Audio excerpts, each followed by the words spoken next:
We have a voicemail number, and that number is 219-2 David P. We've talked about the faux border crisis. Here is a right-wing caller, very Trumpian guy, who continues to ask about the faux border crisis. Take a listen to this. Hi, when are you going to cover the border crisis? Thank you. Listen, we've been covering the facts of the situation at the border. One of those facts is that the Biden administration, they've not handled the border perfectly. They've done nothing really on immigration that's permanent yet. But the number of migrant children who are awaiting being reunited with their families has dropped dramatically. From March to April, it dropped dramatically. The crisis is a crisis concocted by public relations and concocted by Republican communications offices and concocted by right-wing media. That's the simple reality of the situation. We had a situation at the border and immigration not dealt with under the Trump administration. We have a situation at the border and the immigration situation not dealt with under the Biden administration. Some improvements have been made under Joe Biden, but this was their concerted effort, and the voicemail is proof that it worked. And there's polling that tells us it worked, even though you and I might remember what was going on at the border under Trump, what's going on under Biden, and say it's slightly better, but not resolved, right? Underwhelming, but that's the reality. It's slightly better, but not resolved. If you look at polling back in June of 2020, only 28% of Americans believed that immigration and the border were a serious and top issue.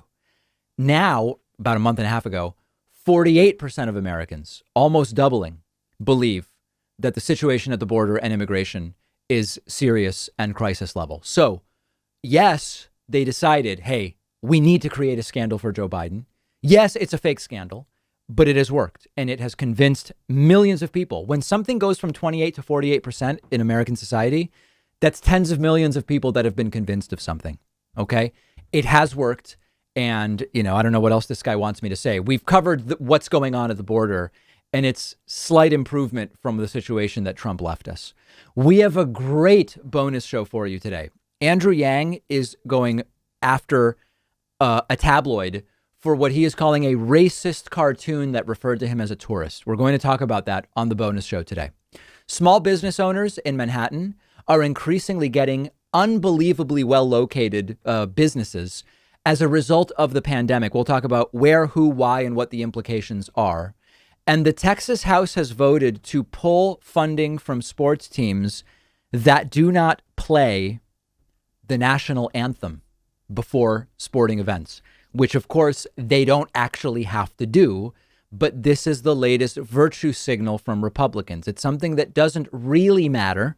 It doesn't really do anything for the middle class, working people, businesses, education. It's nonsense. It's virtue signaling, but it probably polls pretty well with a lot of Republican voters. And so that's what the Texas House has voted on. We will talk about all of those stories and more when producer Pat joins me on today's bonus show. Get access instantly by signing up at joinpakman.com. And remember that Monday, Memorial Day, now just a few days away, we will be doing a single day membership bomb explosion. We're going to do a single day discount off of memberships. We're trying to rebuild some of the lost memberships over the last couple of months due to COVID. If you want to be notified of that absolutely perfect membership special on Monday, just get on my newsletter, which you can do at davidpakman.com, upper right of the website. You type in your email address, you'll be on the newsletter, and Monday you'll be notified of that special coupon code. But for people who are already signed up, we will see you in mere moments on today's bonus show. One of our sponsors is privacy.com. They're giving you $5 when you sign up for their completely free service at privacy.com/Pakman. I've been using Privacy for a little over a year now. You've heard me talk about it before. It's a lifesaver, and here's how it works. Takes just a couple of minutes to set up. Anytime you buy something online or on the phone, instead of actually using your real credit card number, the Privacy app and the browser plugin let you give each company a randomized virtual credit card number that you create out of thin air. It'll even autofill the card number with one click. And the payment is taken out of your checking account without the merchant ever knowing your real information. So this allows you to keep your banking information secure, but also to take control of your finances. You can create up to 12 of these virtual credit cards a month. You can set spending limits. You can freeze them. You can delete them anytime you want. So when you do this, it means you're not going to be charged when you don't want to be, because you can destroy the virtual card number right after using it, which, for instance, I love using free trials because I know I won't be charged when the trial is over if I use a virtual credit card number. You're keeping your identity private by not telling companies who you are. You're keeping your bank or credit card info protected against data breaches and identity theft, and it's free. And like I said, you'll get $5 to spend when you sign up at privacy.com/Pakman.